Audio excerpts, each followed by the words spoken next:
Hey everyone, welcome to my channel. Let's dive into the mysteries of the deep sea together.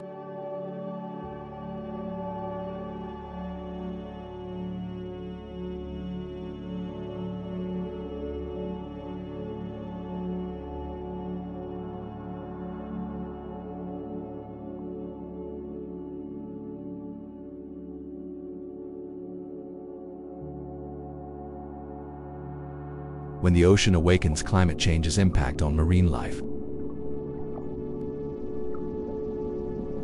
If the earth could breathe, its breath would be the rhythm of the ocean, silent, deep, yet unimaginably powerful. The ocean isn't just where life began, it is the force that shapes the fate of our entire planet.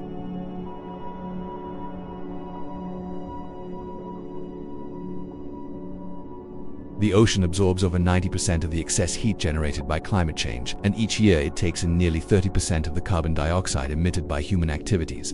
Without the ocean, Earth would have become a giant furnace. Every creature beneath the sea, from tiny plankton to giant whales, is sensitive to even the slightest changes in temperature, pH, or ocean currents. When the ocean's rhythm falters, all life begins to shift with it.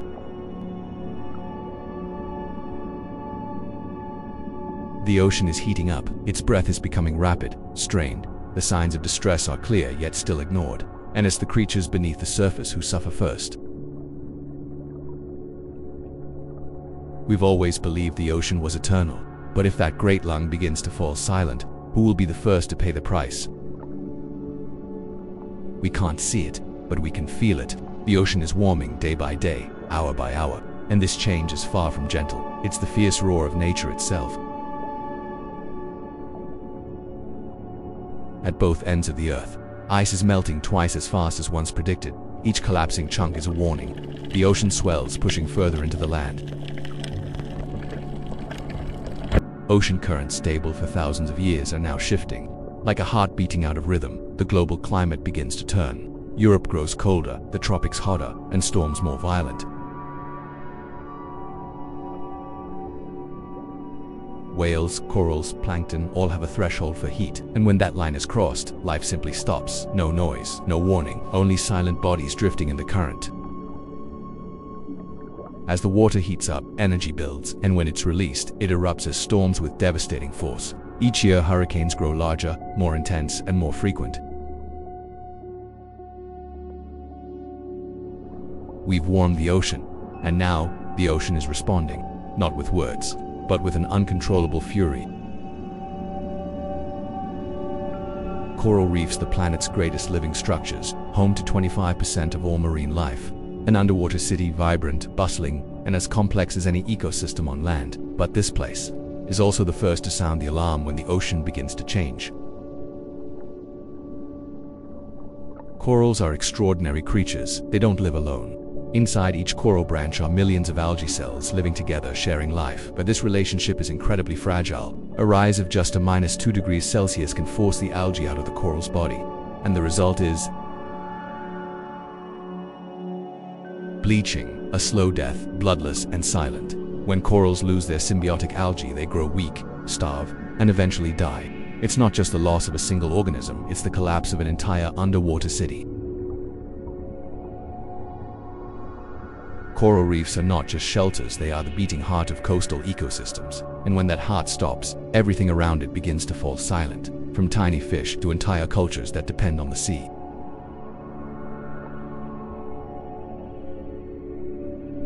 Coral is the first to react and the first to disappear.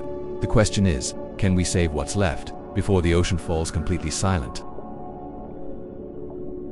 Fish are cold-blooded creatures. They can't regulate their own body temperature. As waters warm, they're forced to search for cooler currents, and that journey isn't just a few miles. Sometimes it spans thousands of kilometers.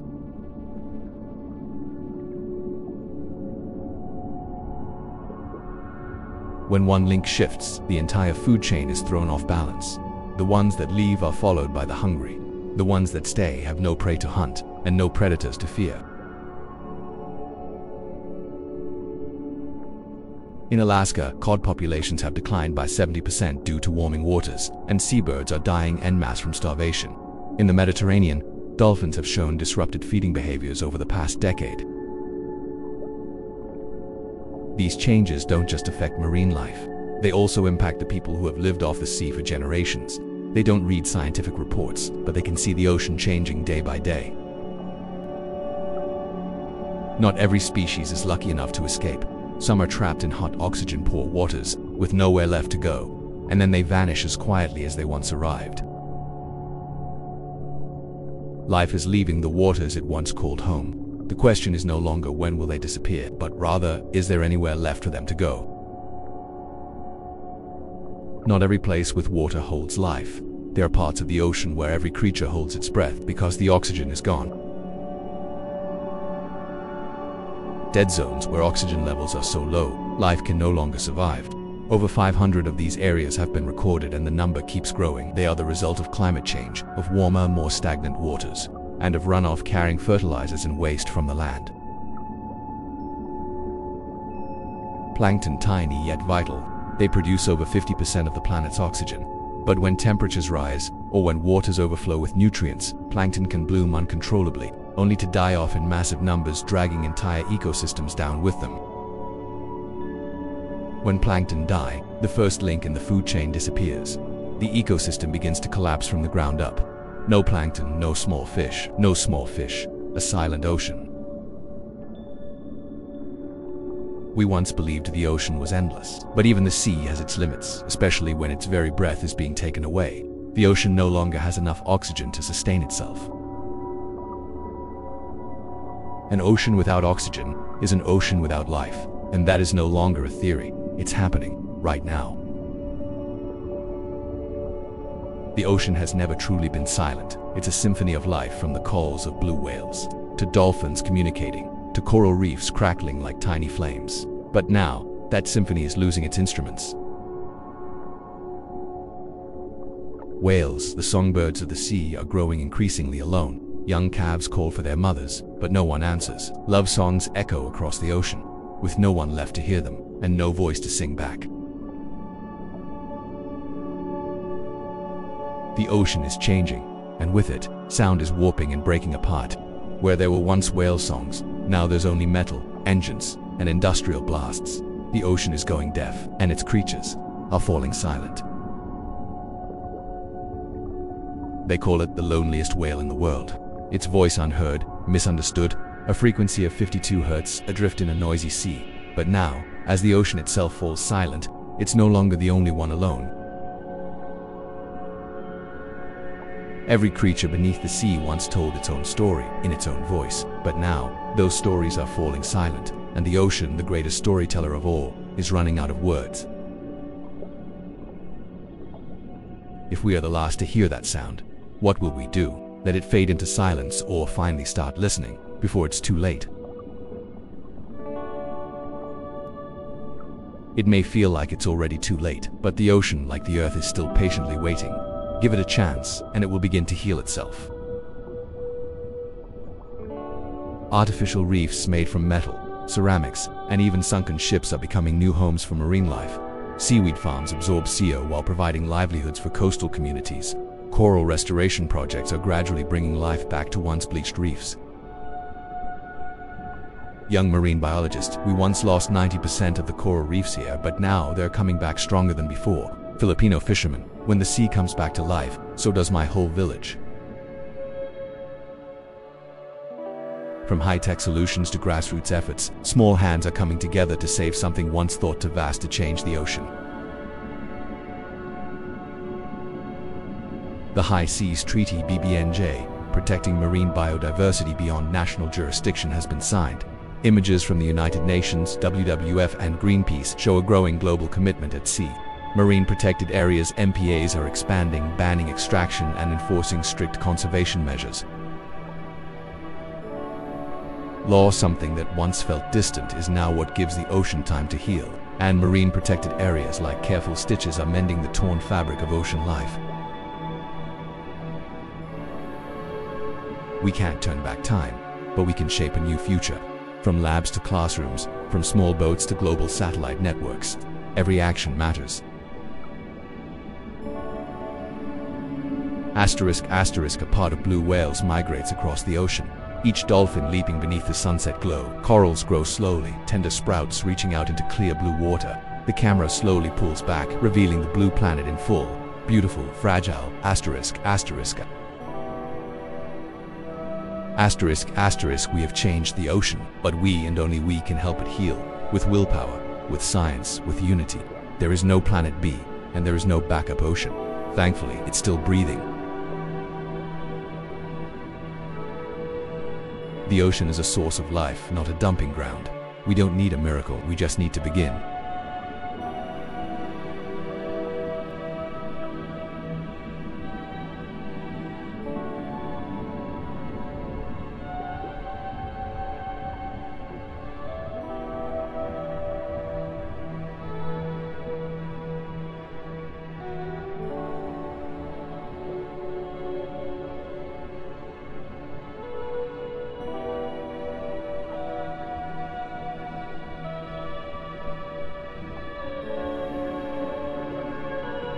Amid dark waters and drifting trash, there are still creatures surviving, adapting, and slowly wearing down. This is the story of the last survivors, in a place where life was never meant to endure.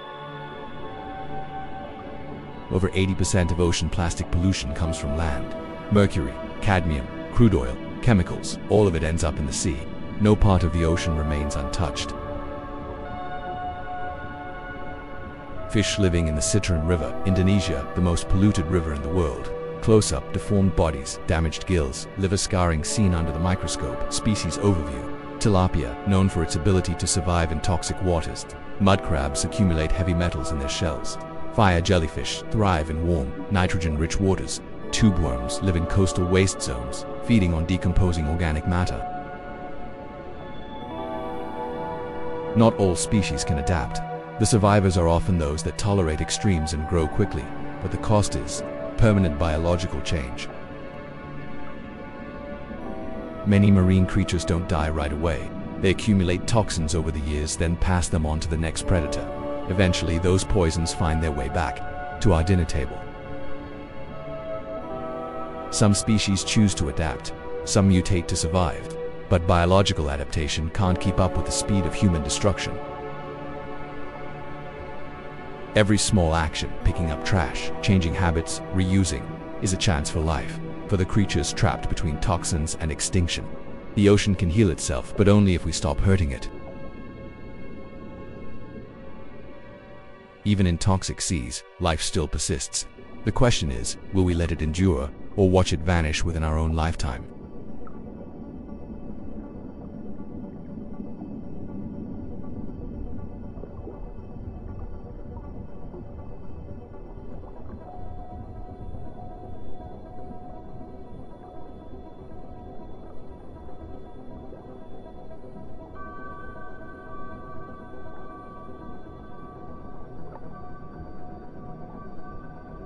They are the forests of the sea, coral reefs, the beginning and end of countless lives, but as the ocean warms, they begin to die, and there are those who choose to become their caretakers. Coral is not stone, it is living, fragile, and intricate, and when it dies, entire ecosystems collapse. Just a -2 degrees Celsius rise in temperature, and corals begin to bleach. Without their symbiotic algae, they lose color, lose nutrients, and then die. This is the first and clearest alarm bell from the ocean.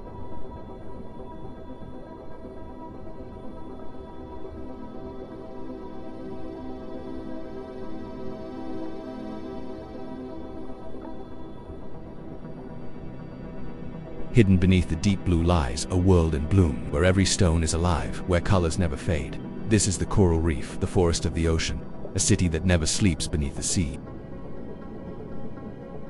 Corals are not rocks, they are living beings, made up of millions of tiny polyps like miniature jellyfish living together. They secrete limestone to build their dazzling kingdom. Beneath the sunlight, corals live in symbiosis with zooxanthellae, microscopic algae that capture sunlight and feed the massive coral structures. It's a fragile yet miraculous partnership, one that has given rise to one of the richest ecosystems on Earth.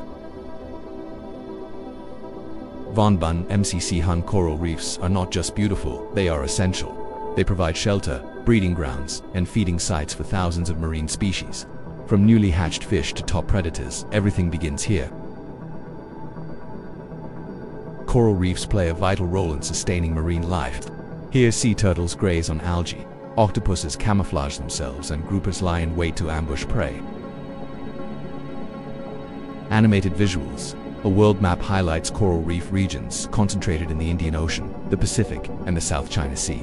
Infographic. Though coral reefs cover less than 1% of the ocean floor, they are home to more than 25% of all marine species.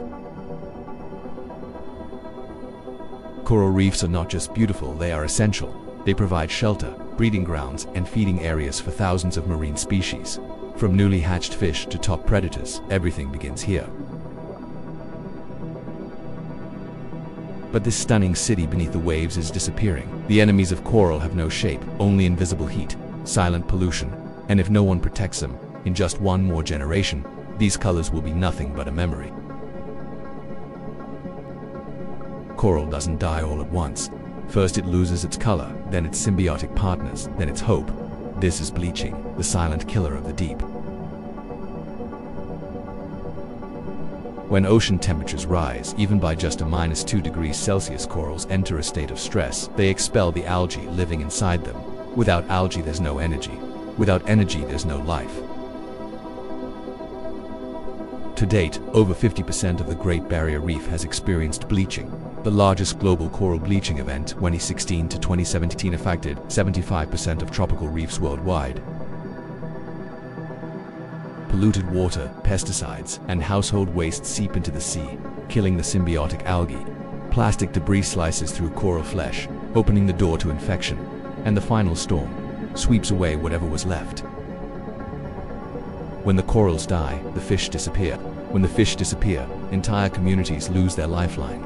Coral reefs, once thought to be just rocks beneath the waves, are in fact the silent heart of the ocean, and that heart is starting to fade. They are not known, no one gives them awards, but each morning before the sun is high, they quietly step into the ocean to care for the creatures that cannot speak for themselves. Each piece of coral is like a young sapling. If placed in the right spot, at the right time, it will thrive. But if not, years of effort can be swept away by a single wave. I used to only know how to fish. Now I'm learning to grow coral. I don't want my grandchild to grow up knowing only dead gray reefs. Van Bun MCC Hun. Keeping the ocean's colors alive isn't just a job for scientists. It's a job for the whole community. Every child who learns to love coral is a seed of hope. Every adult who understands the ocean's importance is a silent warrior for nature. No one knows if this coral reef will survive 5 years, 10 years, but they keep going, because they believe if even one piece comes back to life, the whole ocean can begin to heal. There are no applause, no fireworks. The ocean's revival happens quietly, slowly, but with every shade of color that returns, a new heartbeat echoes beneath the sea. Real-world data. In Indonesia, the Philippines, and Vietnam, restored coral reefs have seen a 30 to 70% increase in marine biomass within just 2 years. Some species once thought lost have returned: crown of thorns, starfish, lionfish, and juvenile barracuda among them. When there is shelter, marine life returns. They are like migrants finding their way back to a homeland once scorched. It's not a miracle, it's the result of patience and belief. Young volunteer, I used to think I couldn't make a difference, but today, I saw a clownfish return to the very spot where I planted my first coral. Researcher: corals need time. They don't come back overnight, but if we give them a chance, they'll return stronger than we imagined. The ocean still needs healing. Coral reefs are still fragile, but now we know how to begin, and we know they can come back. We are the cause, there's no more doubt. Everything happening beneath the surface reflects how we live above it. Coral reefs are not just a story of distant oceans, they're in our meals, our medicine, and the beaches where we find rest. Each time a reef dies, humanity loses a part of itself. You don't need to be a scientist. You don't need to dive into the sea. You just need to begin with your daily choices, with your habits as a consumer. The ocean doesn't ask for miracles, it asks for awareness. Corals cannot speak, but if you listen, You'll hear the call rising from the deep, that the ocean is still alive, and it's waiting for you to do what's right.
Anzi, ma le fa.